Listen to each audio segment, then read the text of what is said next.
Vous allez bien? Alléluia. J'ai une dernière annonce, ça vous va? Une dernière annonce, c'est pour les jeunes adultes, les 13, 14, 15 octobre. Qu'est-ce qu'il y a ces dates-là? Il y a la retraite. Est-ce que je suis le seul au courant? OK. 13, 14, 15 octobre, retraite des jeunes adultes avec un invité, un invité de marque, un invité. Le Seigneur va être là. Je suis convaincu, Jésus va être présent. Et ils auront comme prédicateur, je ne sais pas si on a l'image, mais ce sera le pasteur Valérie Nabi.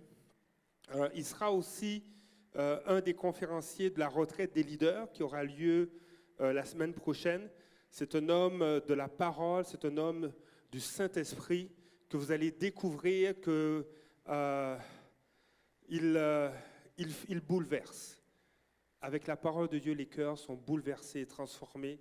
Et j'aimerais être encore un jeune adulte et être aussi avec eux à la retraite des jeunes. J'invite ceux et celles qui hésitent encore à s'inscrire, fais vite pour ne pas manquer ce rendez-vous. C'est un investissement que le comité jeunesse fait de préparer ces retraites. Lors de retraites, lors de temps de mise à part, il y a des moments de bouleversement avec Dieu. Il y a des moments d'activation. Il y a des moments de relèvement qui prennent place. Alors, si tu as un ami qui est chrétien, qui est un jeune adulte, tu vas à l'université avec lui, tu dis, mais viens, ça te faire du bien. Les responsables du comité jeunesse, est-ce qu'il y a des membres ici? Je pense que Jean est parti. Oui. Alors, on a Paul. Paul, lève-toi. Jessica, lève-toi. Donc, allez les voir à la fin du culte. C'est important parce que je pense que c'est un rendez-vous que Dieu a préparé d'avance pour les jeunes adultes. Donc, allez les voir après le culte. Est-ce que le PowerPoint fonctionne? Non, hein? Est-ce qu'il va fonctionner? Non plus. OK, on ne sait pas. Par la foi, il va fonctionner. Alléluia. Alléluia, c'est bon ça. OK. Alors, ce matin, nous sommes dans le thème mouvement divin dans nos foyers. Et aujourd'hui, on va clôturer cette série. Et j'ai emmené plusieurs choses parce que j'ai plusieurs choses à vous partager. Mais je crois que Dieu, j'ai aimé ce chant, tu peux m'utiliser. Il y a eu ce refrain, tu peux m'utiliser, Seigneur. Mais je crois que Dieu est en train de dire, je veux t'utiliser. Je veux t'utiliser. Et je t'invite à dire à ton voisin, Dieu veut t'utiliser.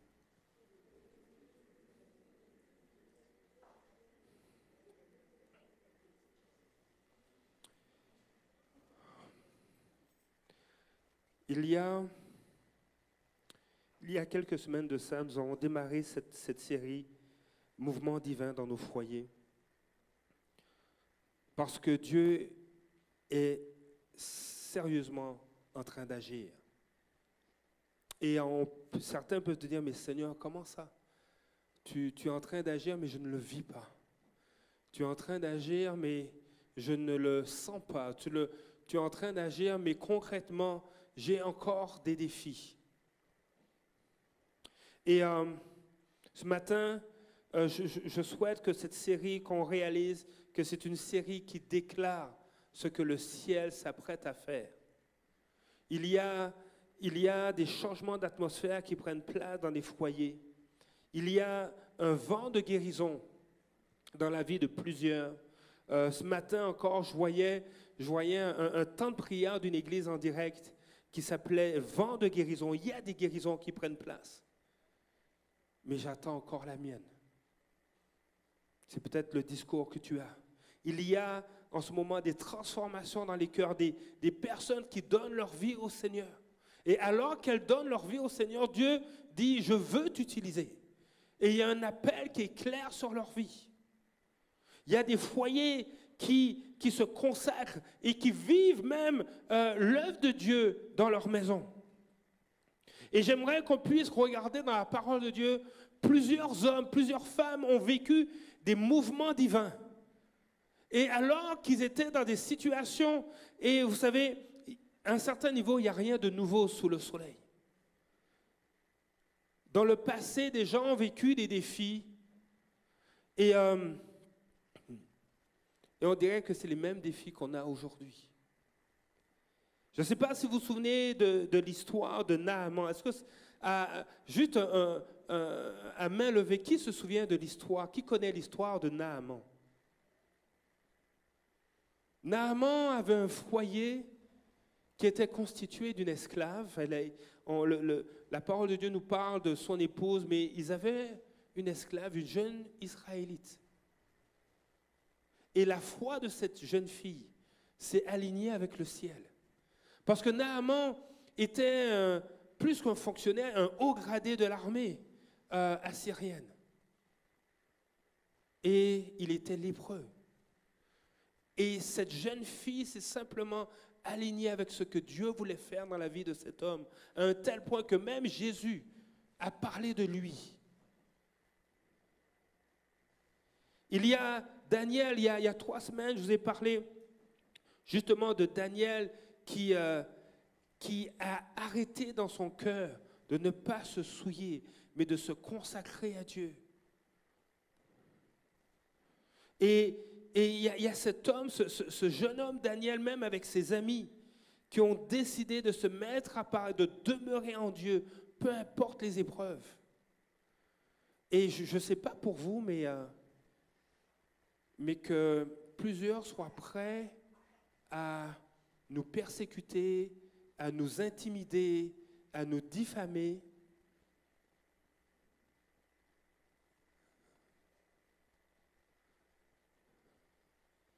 Ma clé USB.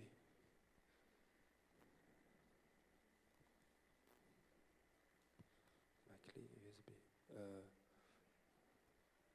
Elle est derrière l'ordinateur, je pense.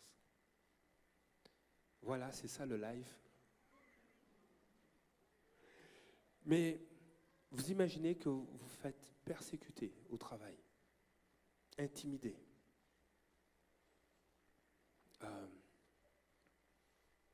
Calomnier. La calomnie, c'est raconter des mensonges sur quelqu'un dans le but de lui nuire. Ou même qu'il y ait de la médisance contre vous. Puis vous n'êtes pas au courant. Puis à un moment donné, après les fleurs qui vous ont été données, c'est le pot qui s'en vient. Et on vous dit, mais on va vous changer de poste. Ou le poste que vous occupez va être fermé. On n'a plus besoin de vos services. Et Daniel et ses amis ont vécu pire que ça. On voulait les tuer parce qu'ils mettaient leur foi en Dieu. Et des fois, tu risques d'être persécuté à cause de ta foi. Mais la parole de Dieu nous est donnée pour nous servir et raconte l'histoire de vie d'hommes et de femmes comme nous, pour nous servir d'exemple, d'encouragement. Et Daniel ainsi que ses amis ont été persécutés, mais ils sont restés fidèles à Dieu. Et même dans la persécution, même, vous vous souvenez de ces ces qui ont été jetés dans une fournaise. C'est inimaginable, cette forme de torture. Mais c'est ce qui a pris place dans la vie de ces hommes, de ces amis de Daniel. Mais Dieu les a gardés.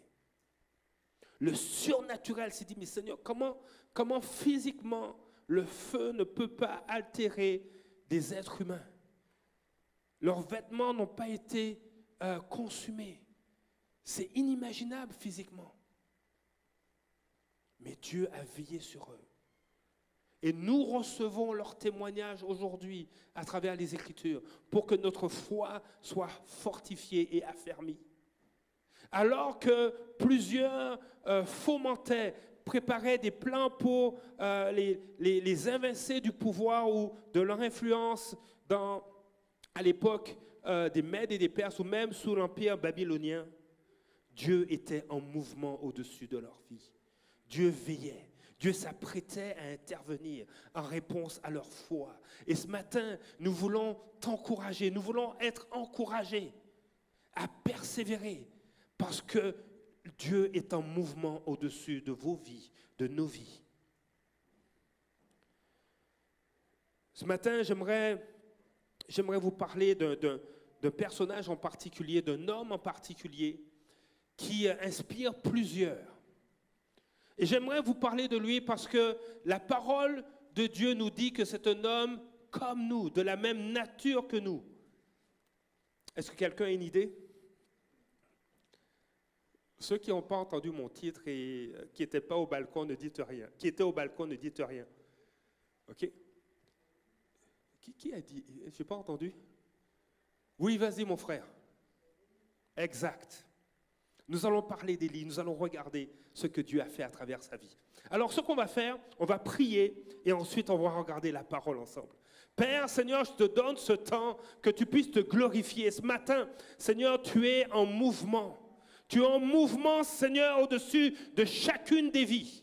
Tu es en mouvement au-dessus de chacun des foyers. Tu es en mouvement au-dessus de chaque église, de chaque quartier, de chaque ville. Seigneur, tu t'apprêtes à œuvrer de façon particulière dans plusieurs vies. Et Seigneur, nous voulons, Seigneur, nous aligner avec toi. Et accorde-moi de simplement partager ce que tu déclares sur les vies aujourd'hui, dans le nom de Jésus.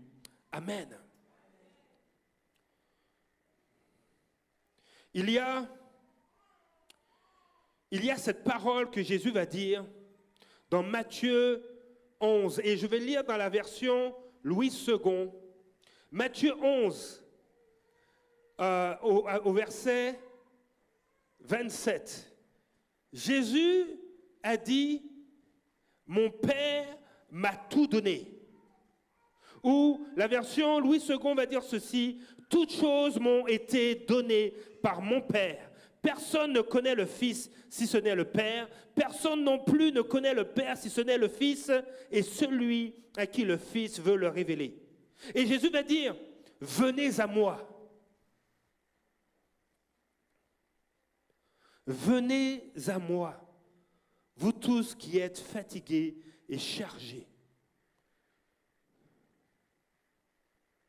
Je vous donnerai du repos. Prenez mon joug sur vous et recevez mes instructions. Car je suis doux et humble de cœur, et vous trouverez du repos pour vos âmes. Car mon joug est doux et mon fardeau léger. » La version Parole vivante va dire ceci, « Je ne cherche pas à vous dominer. Je ne cherche pas à vous dominer. Prenez donc, vous aussi, la charge que je vous propose et devenez mes disciples. Ainsi, vous trouverez le repos pour vous-même. Oui, la charge que je mettrai sur vous est facile à porter, et ce que je vous donne à porter est léger. »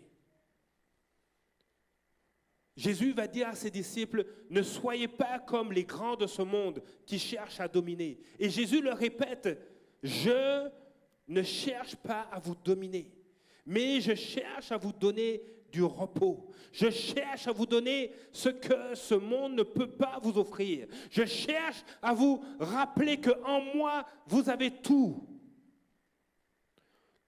Paul va le dire dans l'Épître aux Romains au chapitre 8. On n'ira pas voir le texte. Mais Dieu est en train de nous dire que tu as tout en lui. Dieu est en train de dire qu'en moi, tu es justifié. Dieu est en train de dire que ton fardeau que tu portes, tu peux me le laisser. Je m'en charge, mais prends ce que je vais te donner. Parce que ce que je vais te donner est doux et léger. Alors j'aimerais qu'on puisse regarder un petit peu l'histoire d'Élie. Parce que cette histoire est intéressante. Et si j'avais un titre à donner à cette pensée, c'est lorsque Dieu s'invite dans nos foyers imparfaits.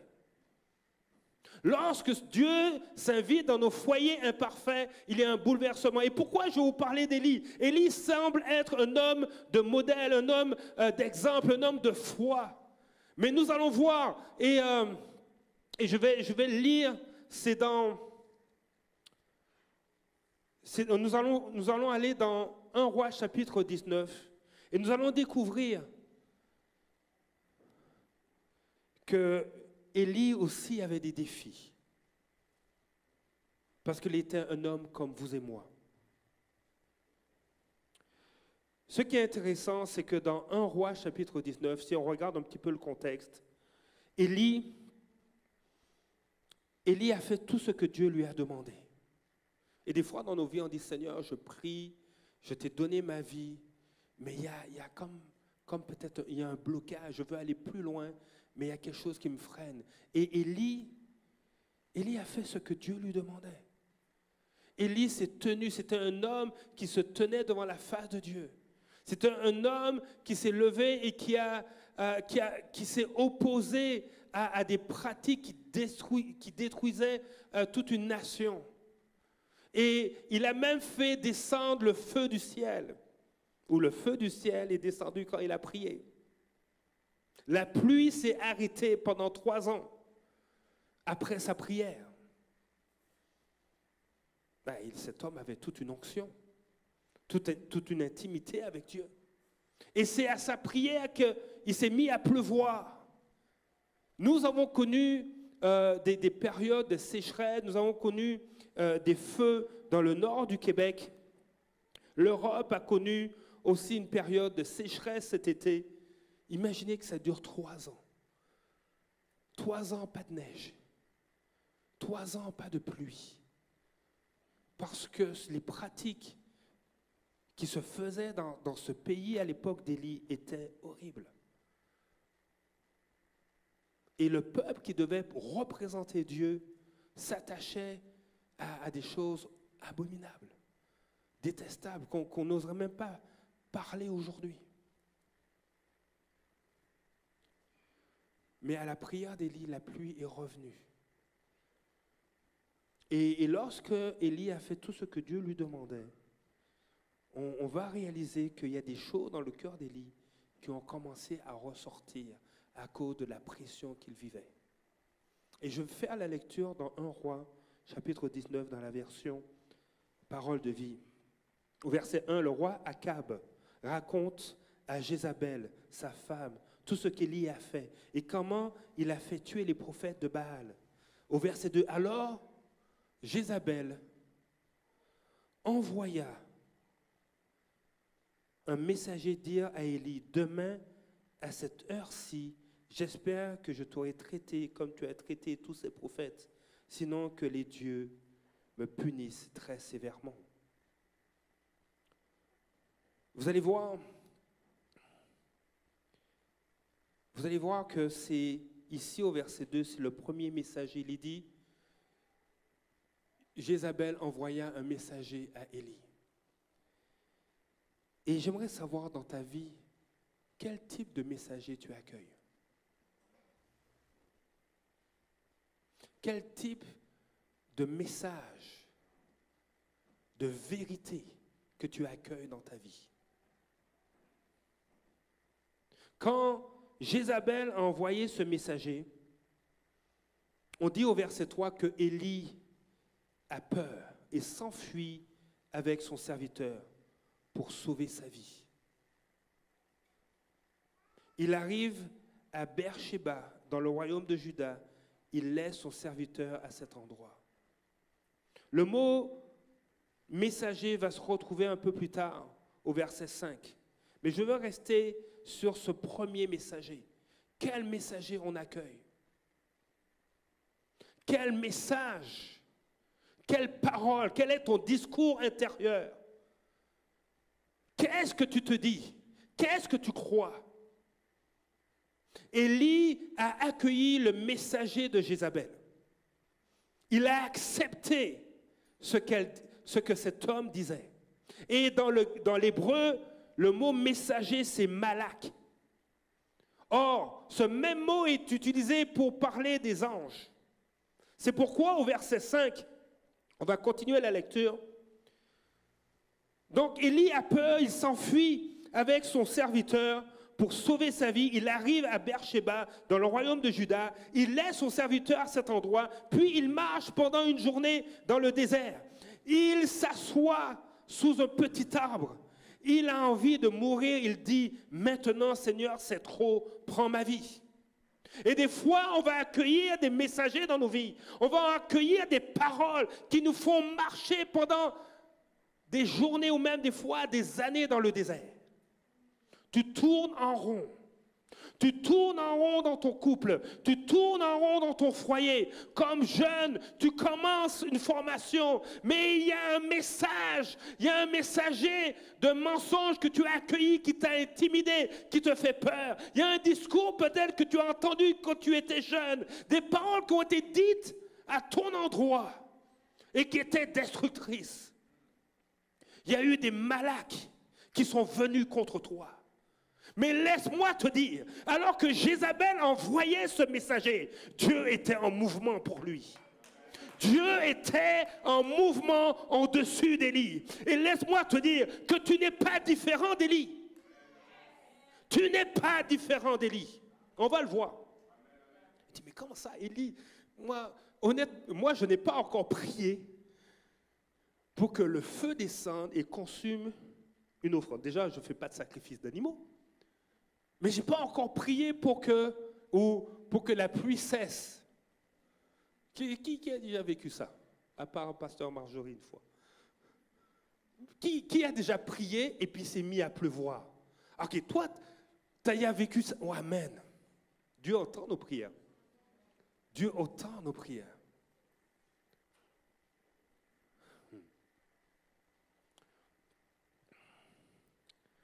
Élie s'est mis à marcher pendant une journée dans le désert. Et il a eu ce discours, il a commencé à parler. Et a demandé à Dieu la mort, c'est trop, prends ma vie. Je ne suis pas meilleur que mes ancêtres. Et là, je fais une parenthèse. Et la version Louis II va dire, c'est assez maintenant, Éternel, prends mon âme. Je ne suis pas meilleur que mes pères. Mais on va regarder un peu qui est Élie, parce qu'on connaît Élie un peu dans ce profil d'homme de foi, d'homme de feu. Mais il y a un passage dans la Bible qui parle d'Élie aussi. Il y a plusieurs passages, mais j'aimerais qu'on regarde un passage. C'est dans le Nouveau Testament. Ce passage, c'est dans l'épître de Jacques. Et je vais lire 3 versions. On va commencer à la version Louis II. Et puis ensuite, on ira dans la version Martin.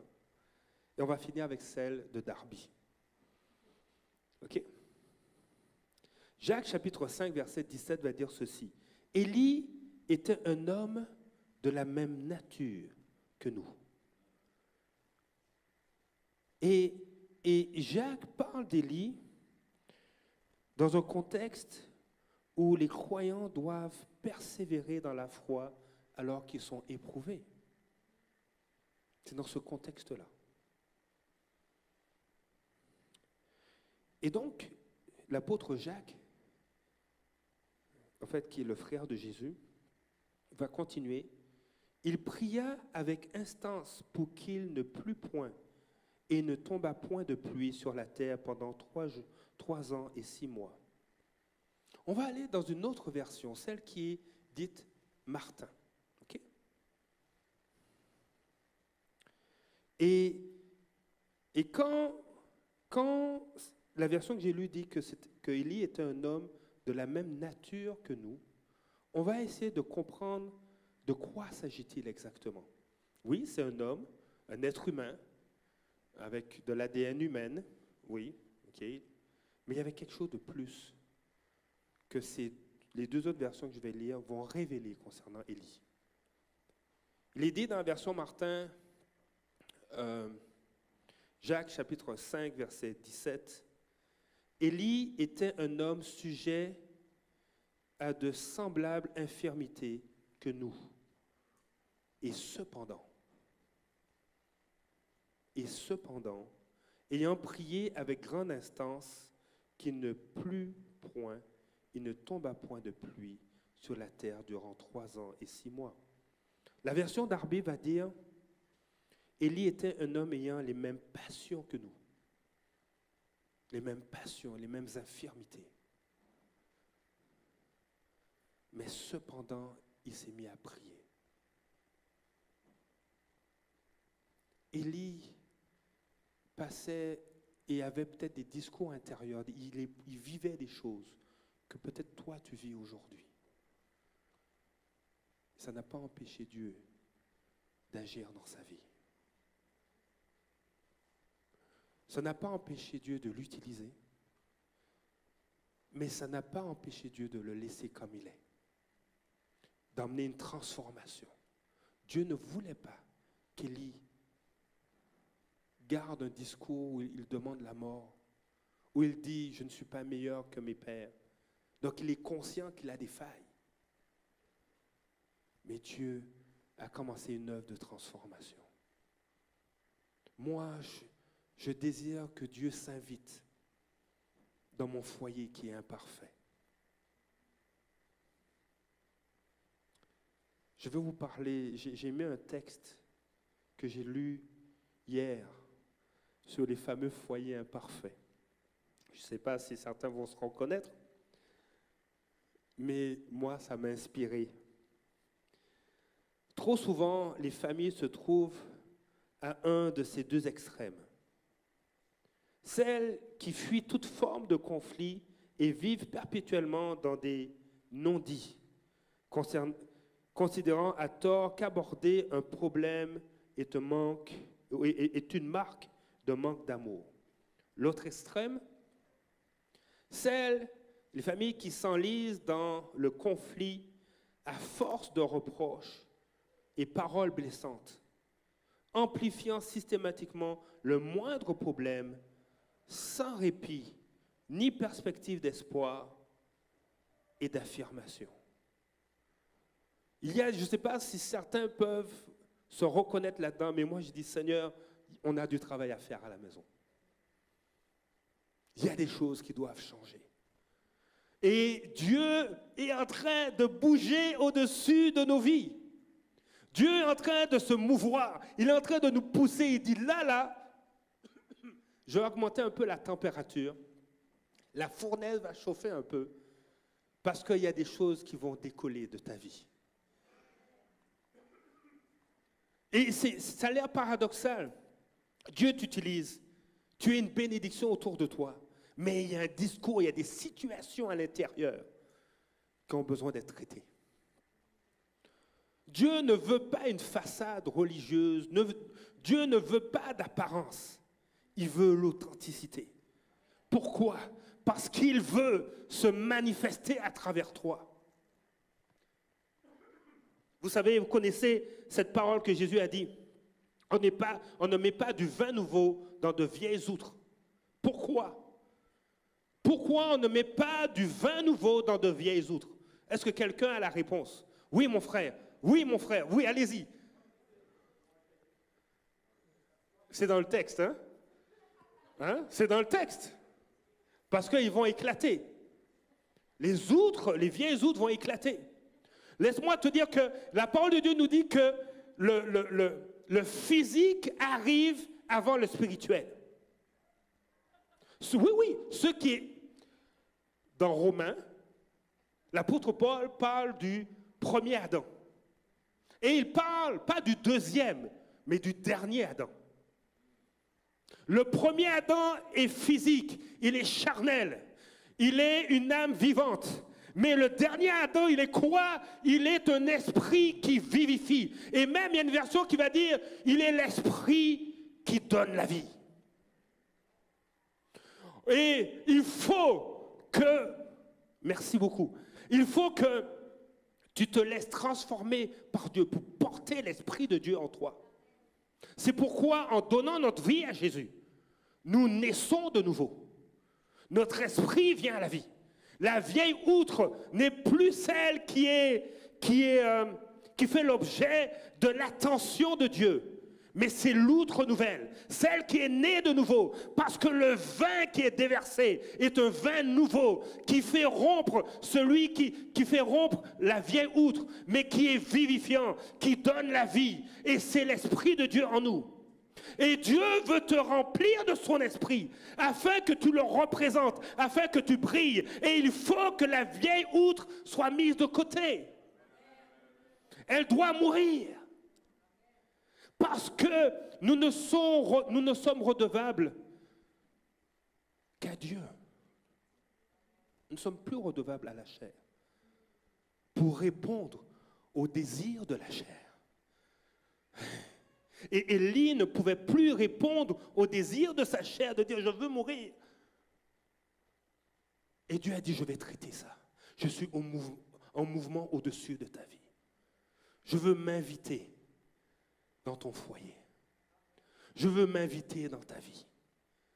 Tu as marché avec moi, tu as fait des exploits, mais tu as choisi d'accueillir un messager qui ne venait pas de moi. Tu es venu accueillir un discours qui ne venait pas de moi. Tu es venu accueillir des paroles qui sont destructrices. Dès que Élie a accueilli le messager de Jézabel, qu'est-ce qu'il a eu? Il a eu quoi? Il a eu peur, mon ami. Il a eu peur. Et la parole de Dieu nous dit, l'amour bannit la crainte. Donc ce n'était pas un messager de Dieu, c'est clair. Hey. Mais quand, oh mon ami, mais quand tu accueilles Jésus,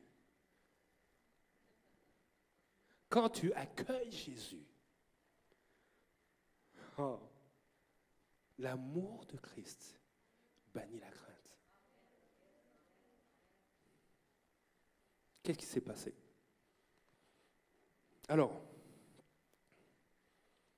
qui vas-tu garder? Quel messager vas-tu garder dans ta vie? Quel messager vas-tu mettre dehors?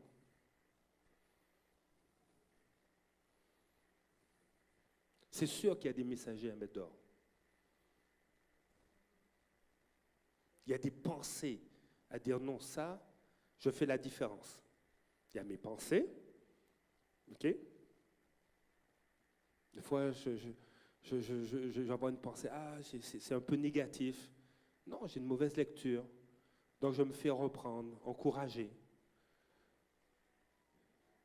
Mais il y a des pensées qui ne viennent pas de Dieu et qui ne viennent pas de moi. Et ces pensées-là, il faut les repousser. Il faut pas... Non, la porte reste fermée. Tu ne rentres pas. Tu ne rentres pas chez moi. Parce que je ne suis pas n'importe qui. Je suis un fils de Dieu. Je ne suis pas une poubelle. Tu sais, les poubelles, ça sent mauvais. Hein? Je ne suis pas une poubelle. Donc, je ne veux pas de pensées qui amènent la peur. Donc, il y a les pensées de l'ennemi, il y a nos pensées, et il y a les pensées de Dieu.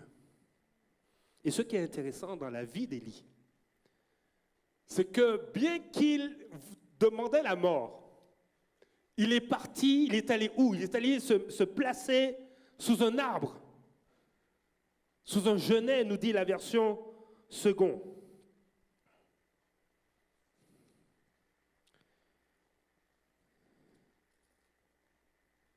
Ensuite, verset 5, il se couche sous un petit arbre et il dort.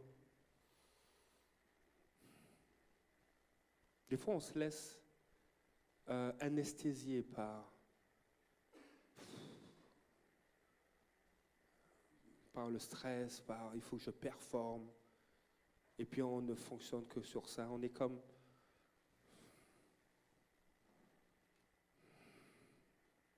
écrasé, on donne son maximum, on rentre à la maison, on est fatigué. Mais, et j'aime beaucoup les mais dans la Bible, Ensuite, il se couche sous un petit arbre et s'endort, mais un ange, et le terme en hébreu, c'est malak. Mais un ange le toucha et lui dit, lève-toi, mange. Vous savez, Dieu n'est pas venu dire à Élie, pourquoi tu penses comme ça? Arrête d'avoir peur, bouge-toi. Allez, ah ouais, retourne sur le champ de bataille. Fais de toi un homme. Ne sois pas mou comme ça. Non. Dieu a envoyé un ange et dit, pour lui dire, lève-toi et mange. Élie, au verset 6, regarde, près de sa tête, il y a une galette cuite sur des pierres chauffées et un pot d'eau. Il mange, il boit et se couche de nouveau. Et il y a un lien avec Matthieu chapitre 11, verset 29. Je ne cherche pas à vous dominer. Prenez donc vous aussi la charge que je vous propose et devenez mes disciples. Ainsi vous trouverez le repos pour vous-même. Oui, la charge que je mettrai sur vous est facile à porter, parce que ce que je vous donne à porter est léger. Et là, Élie, il se lève et il mange. Il va se recoucher. Et une deuxième fois, Dieu est en train de se mouvoir. Il envoie encore un malak, un messager. Il envoie un ange.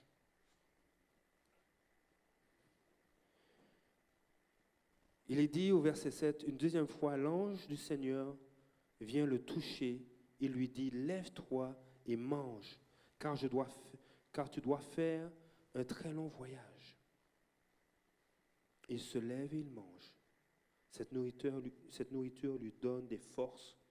Alors il marche 40 jours et 40 nuits jusqu'à l'Horeb, la montagne de Dieu. Et il est dit, Dieu redonne du courage à Élie. Dieu redonne du courage à Élie.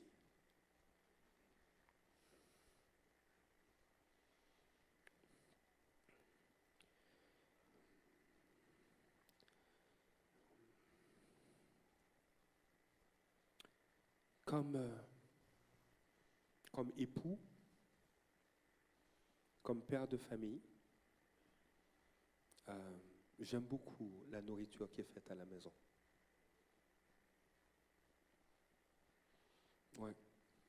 Quand je fréquentais mon épouse, elle était en colocation avec une amie, et puis elle m'invitait pour souper. Et oui, mon épouse est d'origine haïtienne, mais elle a grandi au Québec, donc elle a eu des colocatrices québécoises, elle a vécu dans des familles dans les Laurentides. Elle a séjourné quelques fins de semaine chez des familles et elle m'a fait découvrir un macaroni délicieux. Délicieux. Et puis le macaroni avait plusieurs couleurs, puis il y avait du jambon dedans, puis c'était super. Non, c'est vrai. Et puis quand on s'est mariés, je l'ai déjà raconté, le premier mois, tous les jours, on mangeait que du riz. Mais c'était tellement bon. Son riz, elle faisait du riz, puis elle fait du riz, puis elle met du lait de coco. Ça donne un parfum, puis c'est délicieux. Et une autre petite histoire. On a voulu, par la grâce de Dieu, on a célébré notre anniversaire de mariage à un moment donné. Et puis on est allé dans un manoir extrêmement réputé, tellement réputé que même moi, il fallait venir en costume. Il fallait avoir un veston. Et puis, j'ai pris toutes mes économies pour aller à ce restaurant-là. Qui l'attire, qui t'invite à t'asseoir et qui t'aide. Moi, je ne suis pas habitué à ce niveau d'attention. Vraiment pas. Il y en a peut-être qui sont habitués, qui vont prendre l'avion, qui vont aller en Italie manger de la pizza, puis revenir le lendemain. Mais moi, je connais pas ça. Donc, non seulement il s'occupe de notre chaise, mais il reste à côté de nous. Et puis il dit, ah oui, ok. Et là, il emmène le menu et tout. Et puis la carte des vins avec le prix des bouteilles.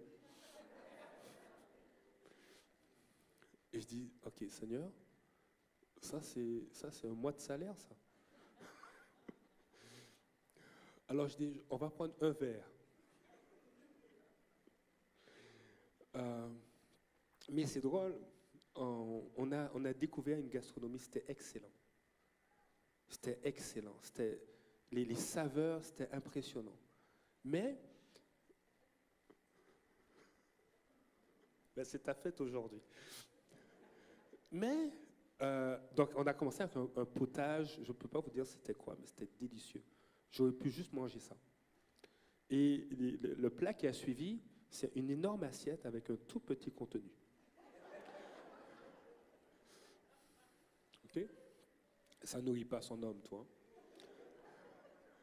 Et chose exceptionnelle et surprenante et naturelle, dès qu'on a été servi, dès que nos assiettes sont arrivées, mon épouse a dit en créole, mais je vais vous le dire en français, mais où est le riz?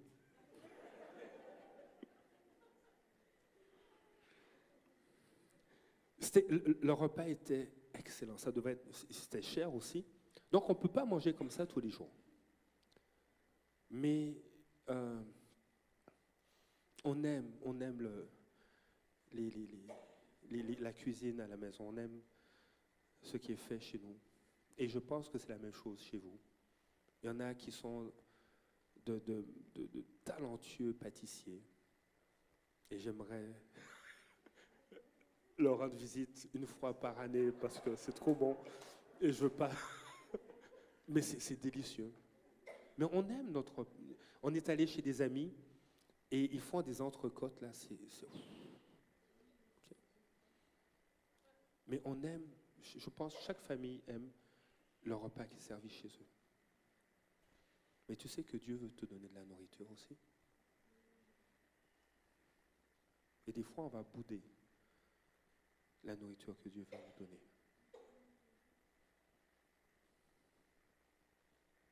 Et le Seigneur te dit, non, mais j'ai un gâteau pour toi qui va te soigner, qui va te guérir. J'ai un gâteau qui va te faire rire. J'ai quelque chose. J'ai une eau qui va tellement te rafraîchir que tu raconteras autour de toi combien cette eau est bonne. Mes garçons n'ont pas grandi dans les îles.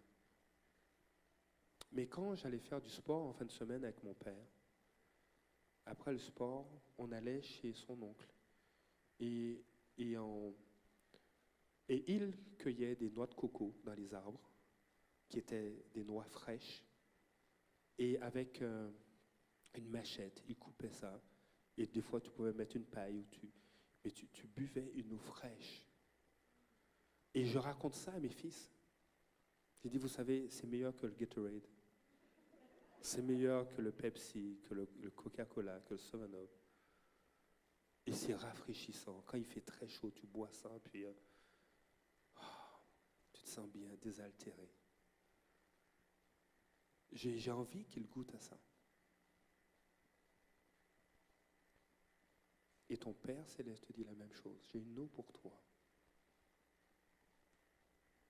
J'ai une eau qui veut te rafraîchir, qui va te redonner des forces. Viens à ma table. Lève-toi. Mange. Et des fois, on veut mériter cela. Mais Dieu te dit, tu n'as pas à mériter ça. Tu es ma fille, tu es mon fils. Ton discours à l'intérieur, je sais que ça ne va pas. Je veux prendre soin de toi. je te donne une eau fraîche que tu vas trouver nulle part ailleurs. Et j'utilise cette illustration parce que les noix de coco que je trouve au Québec, en général, dans les épiceries, ce sont des noix de coco sèches. Et quand enfin on arrive à casser la noix, il n'y a pas d'eau. Tu es déçu. Ça te fait de la peine. Et des fois dans la vie, on cherche une eau fraîche. Puis quand à force d'épreuves, d'efforts, une fois que tu as enfin pu payer quelque chose, tu la bois et ça te laisse un goût amer, ou tu aimerais en avoir plus. Mais viens Jésus, et il va te donner une eau qui ne va pas tarir. Et cette eau-là peut guérir. Cette eau-là peut redonner des forces. Cette eau-là peut ôter les mensonges. Jésus te dit, je ne veux pas dominer sur toi. Ils ont été déjà trop nombreux à vouloir dominer. Mon joug est doux et léger, ma charge. Parce que c'est vrai que porter la noix de coco que tu as accueillie, il y a un effort à faire. Mais juste boire l'eau de la parole de Dieu. Juste laisser l'Esprit de Dieu agir dans ta vie.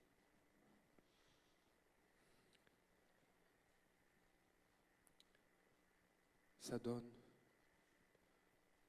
la vie, ça donne de la force, ça console. Là où la main de l'homme ne peut pas consoler. Là où l'or et l'argent ne peuvent pas satisfaire.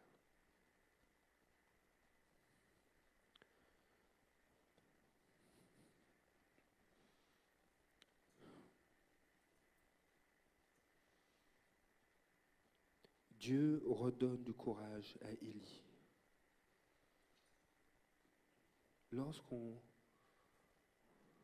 Lorsque Dieu s'invite dans nos foyers et qu'on lui ouvre la porte, Dieu redonne du courage. Dieu redonne la vie. Dans ton âme, même dans ton corps.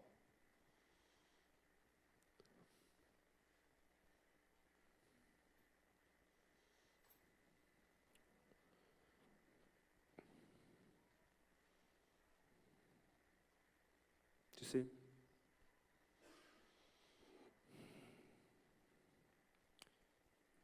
tu n'es ni une moufette, ni une tortue. Je vais dire, c'est quoi le rapport? Parce que c'est pas écrit dans la Bible.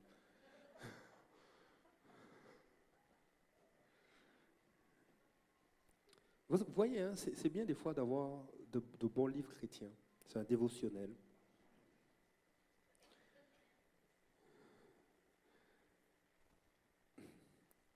Ok, on va le dire ensemble. Je ne suis pas une moufette. Je ne suis pas une tortue. Bon, là maintenant je vais vous parler, c'est quoi la moufette et c'est quoi la tortue dans l'histoire.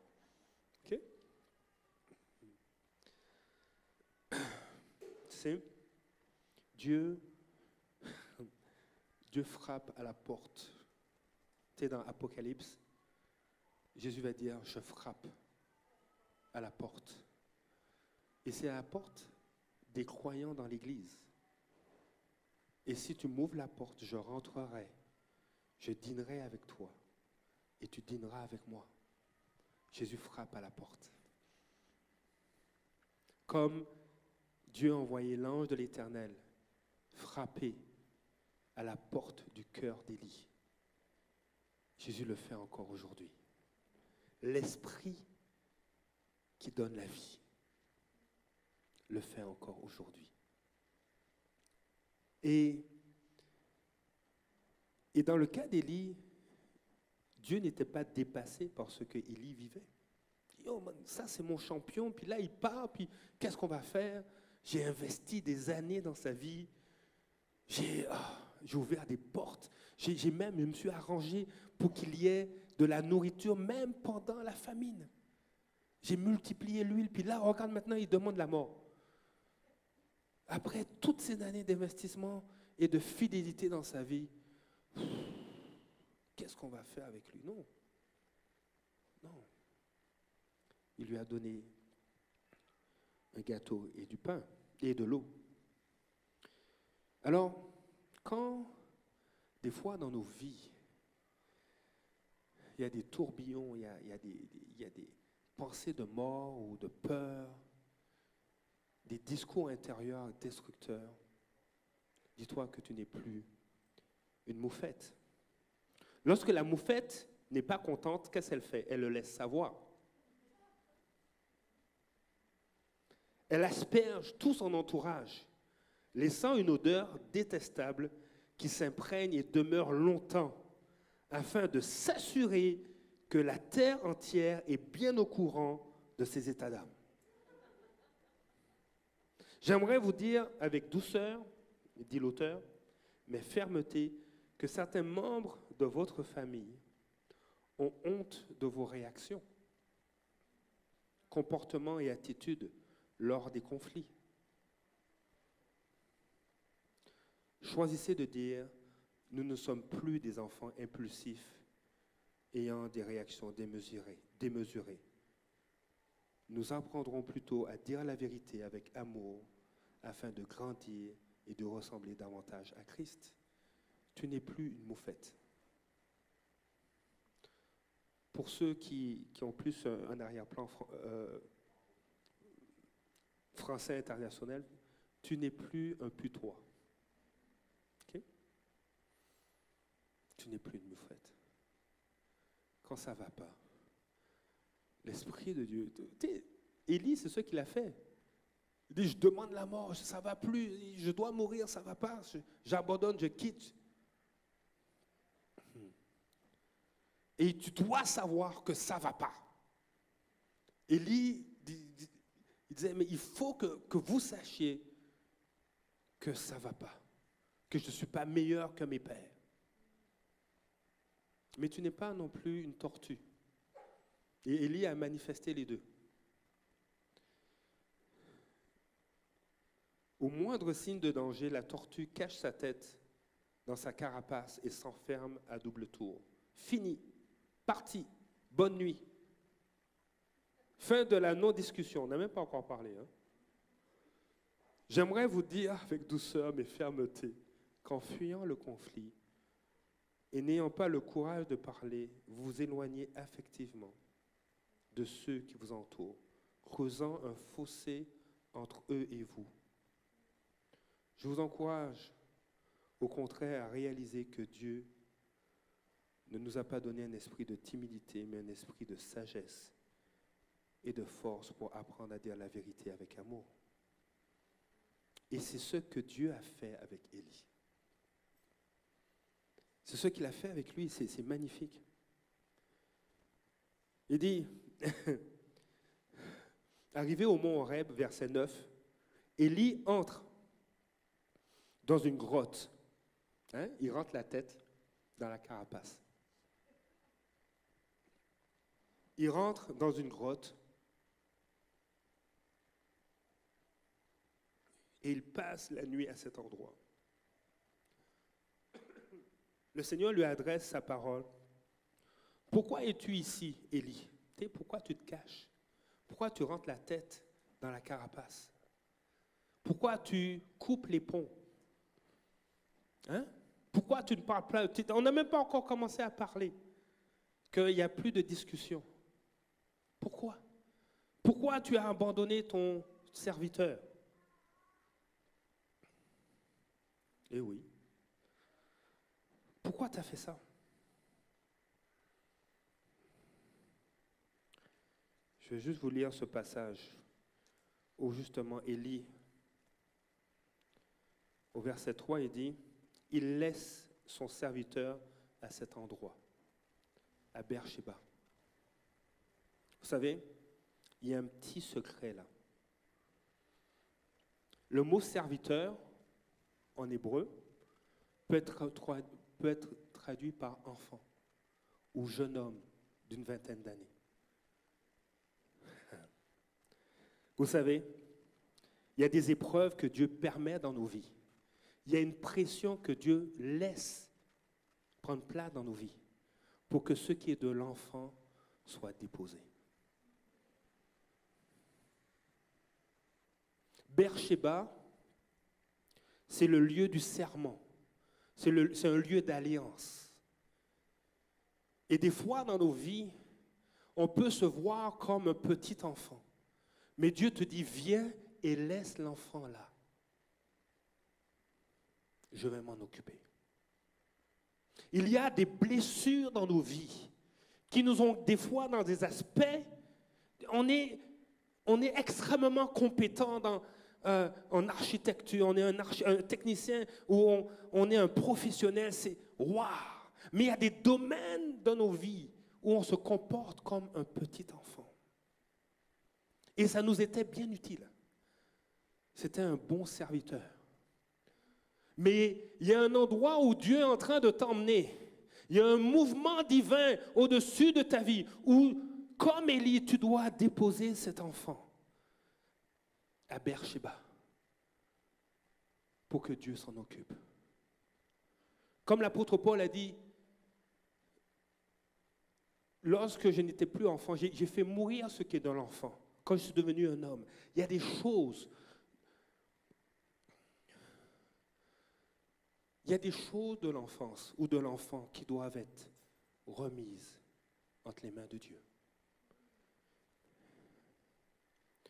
Et Dieu rentre dans cette conversation avec Élie. Pourquoi es-tu ici? Pourquoi tu es dans la grotte? Pourquoi tu te renfermes? Parce que, laisse-moi te dire, tu n'es plus une tortue. Pourquoi tu fuis? Tu n'es plus. Pourquoi tu cries? Tu déclares que tu veux mourir, mais tu n'es plus une moufette. Au verset 10, Élie va dire, Seigneur Dieu de l'univers, j'ai pour toi un amour brûlant. Mais les Israélites ont abandonné ton alliance. Ils ont détruit tes autels. Ils ont tué tes prophètes. Moi seul. Et quand on accueille le messager de Jézabel, on finit par dire moi seul. Mais je pense que ça révèle aussi des blessures qu'il a vécues. On ne sait pas depuis quand. Mais moi seul. Moi seul. Je suis resté. Et ils veulent prendre ma vie. Verset 11, le Seigneur lui dit, sors d'ici. Va dans la montagne attendre ma présence. Moi, le Seigneur, je vais passer. Hé, mon ami Cécile.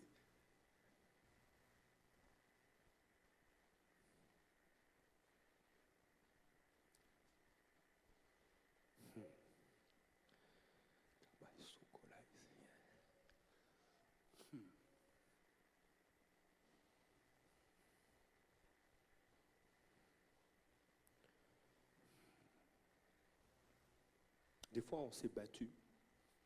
On s'est battu pour dire, je veux être différent. Il me manque quelque chose. Seigneur, j'attends une réponse. Je me bats. Dieu n'a pas dit à Élie, bats-toi encore. Il dit, sors. Sors d'ici. Sors de ce lieu physique, de cette grotte. Mais sors aussi de ce schéma de pensée. Sors. Et viens dans la montagne.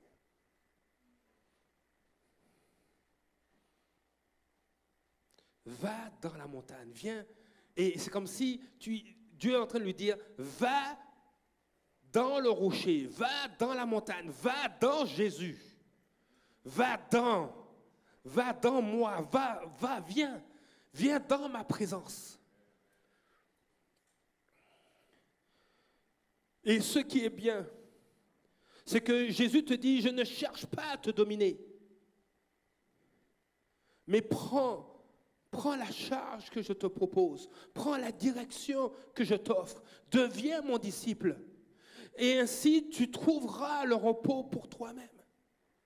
Je veux que tu marches dans ce repos-là. Je veux que tu marches pleinement dans qui tu es en moi. Parce qu'il y a tout avec moi, nous dit l'apôtre Paul concernant Dieu. Il y a tout avec Dieu. Il y a tout. Je n'ai pas vérifié, mais le mot tout, probablement en grec, ça signifiait tout. Il y a tout. Et Dieu est en train de se mouvoir. Hey. Vous savez, Élie a accepté. Élie a accepté de sortir. Et vous savez, on s'attend à ce que Dieu vienne. On s'attend à ce que Dieu vienne d'une certaine façon. Sors d'ici. Va dans la montagne, attends ma présence. On s'attend à ce que la présence de Dieu se manifeste d'une certaine façon. On s'attend à ce que l'action de Dieu se fasse d'une certaine façon. Et là, qu'est-ce qui se passe? Dieu est en train de montrer à Élie les façons dans lesquelles il s'attend à la présence de Dieu. Et lui dit, mais moi le Seigneur, je vais passer. Et tout d'abord, avant l'arrivée du Seigneur. Et on s'attend, on se dit, voici comment Dieu va faire. Moi, je connais l'affaire. Et il n'y a pas d'autre façon dont il doit s'y prendre. Mais rappelle-toi ce que Jésus va dire. Ce que je donne à porter est léger. Mon joug est doux et mon fardeau léger. Et là, on a l'impression que Dieu est en train de montrer à Élie ce à quoi il s'attend de Dieu. Regardez. Moi, le Seigneur dit, moi, le Seigneur, je vais passer. Et tout d'abord, avant l'arrivée du Seigneur, un vent violent se met à souffler. Il fend la montagne et casse les rochers, mais le Seigneur n'est pas dans le vent. Ah, mais non, c'est quoi ça? Dieu est puissant, il est comme un vent fort, il va venir et il va casser ce qui m'embête, ce qui me dérange, il va casser ce qui me calomnie ou me méprise, il va me venger. Mais Dieu n'était pas là.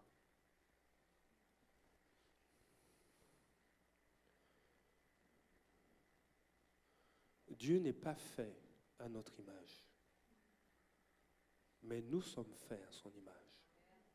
Et Dieu a besoin de nous le rappeler.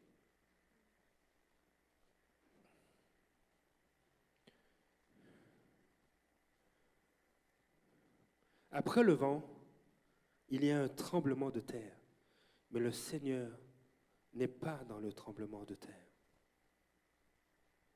Verset 12. Après le tremblement de terre, il y a un feu. Mais le Seigneur n'est pas dans le feu. Mais Élie a fait descendre le feu. Hein? Jean et Jacques voulaient faire descendre le feu sur une ville de Samarie. Mais Dieu n'est pas là. Dieu ne vient pas détruire les gens. Il vient sauver. Il vient guérir. Il ne vient pas dominer, mais il vient restaurer, délivrer, sauver. Et vous avez vu, on va réafficher le verset 12. Après le feu, il y eut un bruit, le bruit d'un souffle léger. Après le feu, il y eut un murmure doux et léger. Déjà, le mot léger, murmure. La version que j'ai, c'est un bruit, mais Le murmure, c'était très fugace, très, très léger. Mais ce qui est déjà léger et doux est aussi léger. Dieu vient avec douceur. Et ce n'est pas parce que Dieu vient avec douceur qu'il n'y a pas de puissance dans cette douceur-là. Des fois, on va chercher un vent violent. On va chercher un vent qui peut fendre une montagne. Vous savez, il y a des amateurs d'animés. C'est incroyable de voir que les personnages dans les animés japonais arrivent à fendre des montagnes et être impressionnants. Mais Dieu n'est pas dans ce vent-là. Quand Dieu est en train de mouvoir, quand il bouge au-dessus des vies, ce n'est pas pour les avilir, mais c'est pour les restaurer. C'est pour les fortifier. C'est pour qu'ils puissent vivre la transformation qui est selon sa parole, qui se fait en Jésus et par le Saint-Esprit. Et quand Élie l'entend, quand Élie entend ce murmure, ce bruit d'un souffle léger, il cache son visage. Il se cache le visage avec son vêtement. Il sort et se tient à l'entrée de la grotte. Lorsque Dieu est en train de te dire, sors et viens te tenir dans la montagne, lorsqu'il t'invite à agir selon sa parole, il t'en donne les moyens parce qu'il est présent. Tout ce que Dieu va te demander, il te rend capable de le faire. Et sa présence, sa personne est nécessaire pour sortir, pour vivre des transformations, pour ne plus être une tortue ou ne plus être une moufette, pour ne plus accueillir des messagers comme ceux de Jézabel, mais pour accueillir la vérité de la parole de Dieu.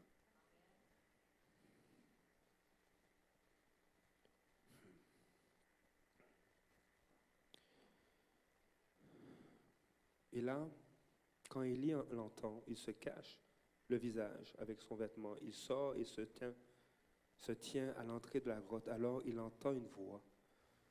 Élie, elle dit, « Qu'est-ce que tu fais ici, Élie ?» Élie répond, « Seigneur, Dieu de l'univers, j'ai pour toi un amour brûlant. Mais les Israélites ont abandonné ton alliance. Ils ont détruit tes autels. Ils ont tué tes prophètes. Moi seul, je suis resté et ils veulent prendre ma vie. » Dans la présence de Dieu, le Seigneur nous amène à sortir de notre grotte, de notre refuge. Des fois, en sortant, on se sent toujours le même ou la même. Mais Dieu nous invite à un dialogue, à une discussion avec lui. Parce que Élie, il a exposé les mêmes faits. Oui, des faits, mais aussi des mensonges. Il est resté seul. Et Dieu est venu confronter cela. Et dit, avec moi, voilà ce que tu vas faire. Tu vas reprendre la route. Je ne veux pas être plus long, je vais inviter l'équipe de louange. On va faire un chant. Mais on va aller au dernier verset, au verset 21. Il y a tout un héritage après cette rencontre. À partir du verset 15, il y a un changement qui prend place dans la vie d'Élie. Le Seigneur lui dit, reprends la route par le chemin du désert. Va à Damas, là-bas. Tu consacreras Hazaël comme roi de Syrie. Puis tu consacreras Jéhu, fils de Nimshi, comme roi d'Israël. Et tu consacreras Élisée, fils de Shaphat, d'Abel-Méola, comme prophète pour te succéder. Et on va aller au verset 21. Élisée, en fait, le verset 21, il y a eu cette rencontre entre Élie et Élisée. Élisée repart dans son champ et là, il prend ses 2 bœufs et les offre en sacrifice. Et avec le bois de l'attelage, il fait cuire leur viande. Il la donne à manger aux gens. Ensuite, il se lève, il suit Élie et devient son serviteur. Je vais utiliser cette image parce que le mot serviteur n'est pas le même que celui que j'avais mentionné tantôt. Ce mot-là fait allusion à celui qui va prendre la place. Ce mot fait allusion à une maturité. Parce que Élie est sorti de sa grotte. Parce que Élie s'est tenu dans la présence de Dieu. Parce que Élie a dit ce qu'il vivait. Dieu a opéré non seulement une transformation, une guérison dans son cœur, mais Dieu a amené Élie plus loin. Jusqu'à avoir un héritage à léguer. Élie fuyait. Et cette image du serviteur ou de ce mot dans 1 Roi 19, verset 5, un serviteur qu'il a laissé à Beersheba, le jeune enfant ou le jeune homme de 20 ans, il y avait une forme d'immaturité, il y avait des choses qui devaient grandir, qui devaient être laissées entre les mains de Dieu pour recevoir ce qui est de l'homme, pour recevoir ce qui est mature, pour recevoir et être prêt à léguer plus tard un héritage. Je veux t'inviter à accueillir les mouvements de Dieu dans ta vie, dans ton foyer, parce que tu n'es plus une moufette, tu n'es plus une tortue, tu es fille et fils du roi des rois. Ce qui est mature, on le laisse au pied de la croix. On le laisse au lieu de l'alliance.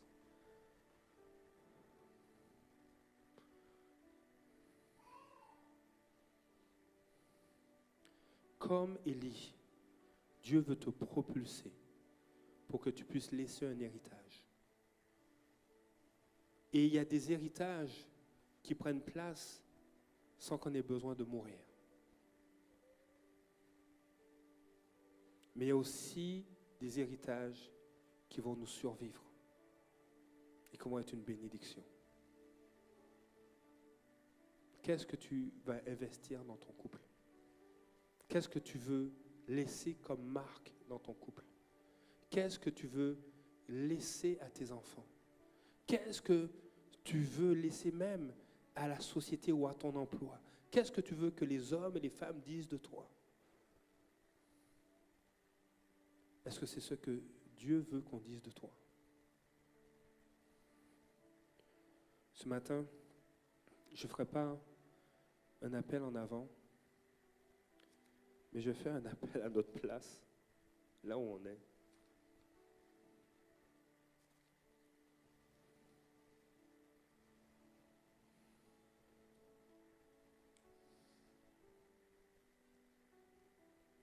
En ce moment, je pense que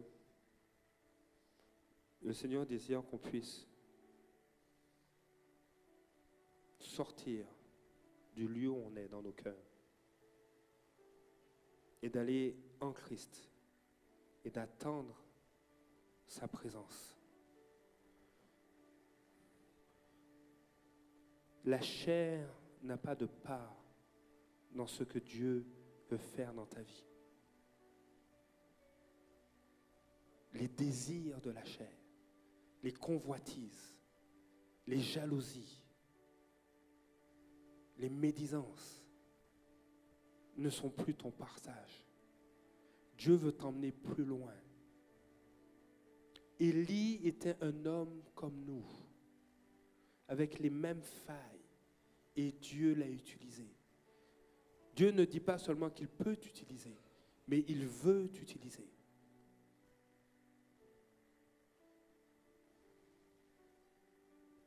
Est-ce que tu veux sortir de la grotte? Si c'est le cas, je vais t'inviter à te lever.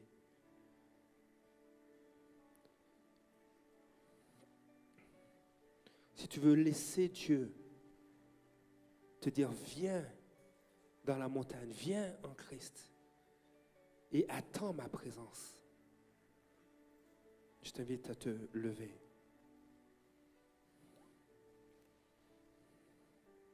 Si tu veux ne plus accueillir des messagers comme le messager de Jézabel, je t'invite à te lever aussi.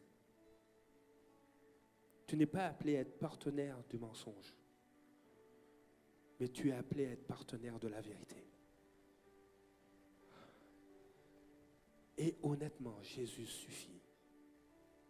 Jésus suffit pleinement. Il est l'Esprit qui donne la vie. Il est l'Esprit qui donne la vie. La parole de Dieu nous dit que l'Esprit de Dieu était en lui sans mesure. Jésus n'est pas une âme vivante, mais il est un esprit qui donne la vie. Il est la pierre de l'angle. Et il est une pierre vivante qui communique la vie, qui vivifie. Et quand on s'approche de lui, nous-mêmes, on devient des pierres vivantes. Je vais prier. Et puis, je vais laisser notre sœur nous conduire dans un chant. Pendant ce chant, je t'invite à simplement parler avec Dieu. Je t'invite à échanger avec lui. Et à inviter son action dans ta vie. Seigneur, ce midi, nous te disons merci.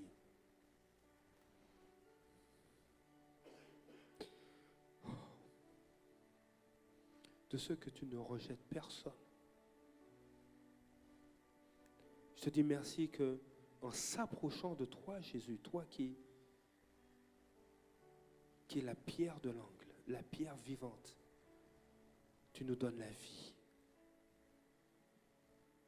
Seigneur, je te dis merci. Seigneur, de ce que tu nous rends partenaires de la vérité. Je prie maintenant, Seigneur, que nous puissions accueillir comme Élie a accueilli ta parole, que nous puissions accueillir ta parole et sortir. Tu nous invites à sortir et aller dans la montagne. Dans le nom de Jésus. Seigneur, Saint-Esprit, fais ce que tu veux. Fais ce que tu veux. Fais ce que tu veux, restaure. Seigneur, ouvre les yeux. Seigneur, redonne la vue. Seigneur, guéris les cœurs. Seigneur, guéris les cœurs, comme tu as guéri le cœur d'Élie. Seigneur, pour chacun ici, il y a un héritage que tu désires bâtir avec chacun. Seigneur, glorifie-toi dans leur vie. Au nom de Jésus. Amen. Me voici devant toi, ma vie est entre tes mains.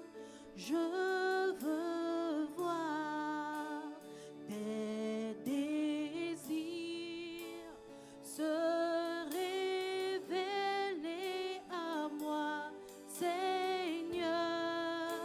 Je me livre totalement.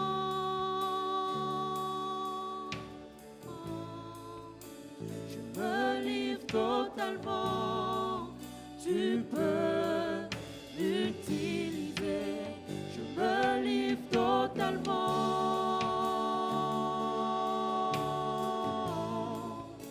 Je me livre totalement. Tu peux, oui, je me livre. Je me livre totalement. Oh, je me livre totalement. Tu peux l'utiliser. Prends mon cœur, prends ma vie, comme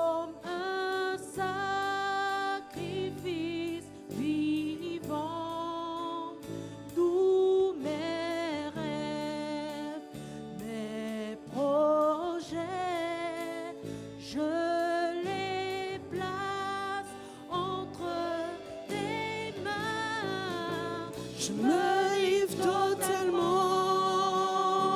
Oui, je me livre. Je me livre totalement. Tu peux m'utiliser. Je me livre totalement. Je me livre totalement. Je me livre totalement. Tu peux m'utiliser. Je me livre totalement.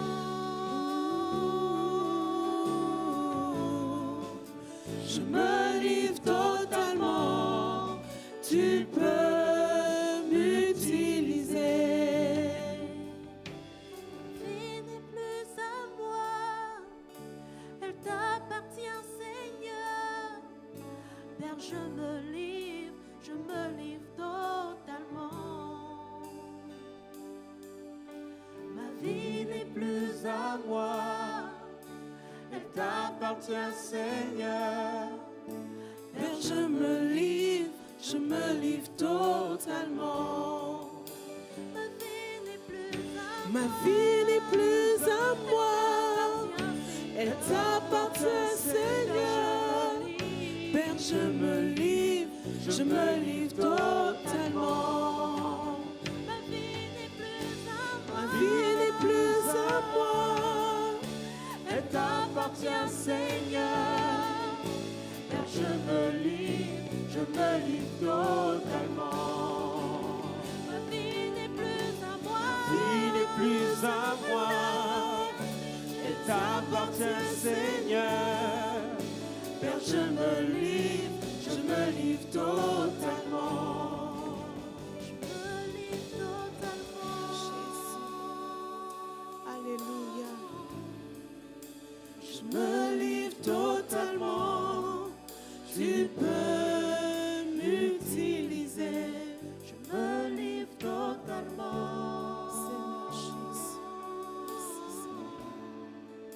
Je me livre totalement. Tu peux m'utiliser. Alléluia.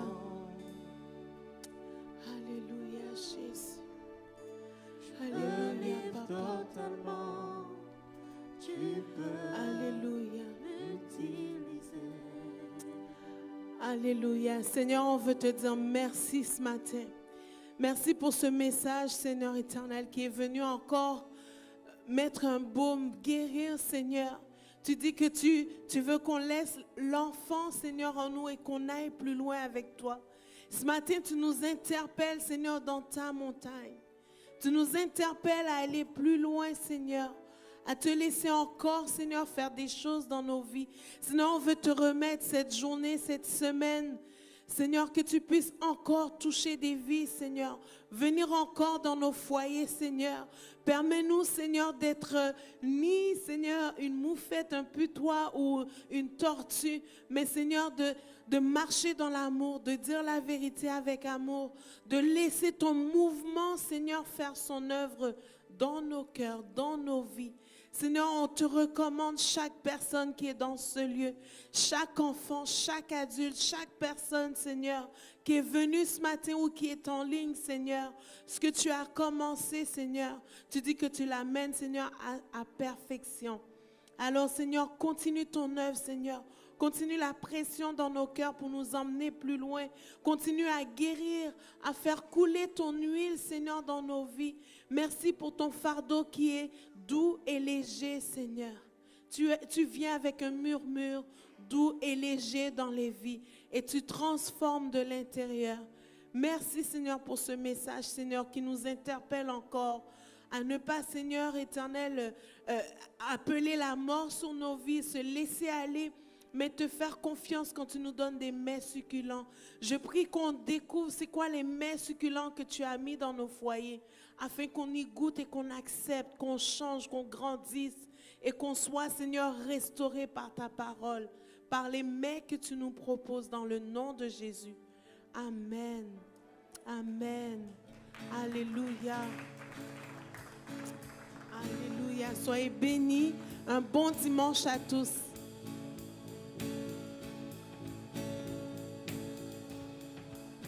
Dans la la joie quand le soleil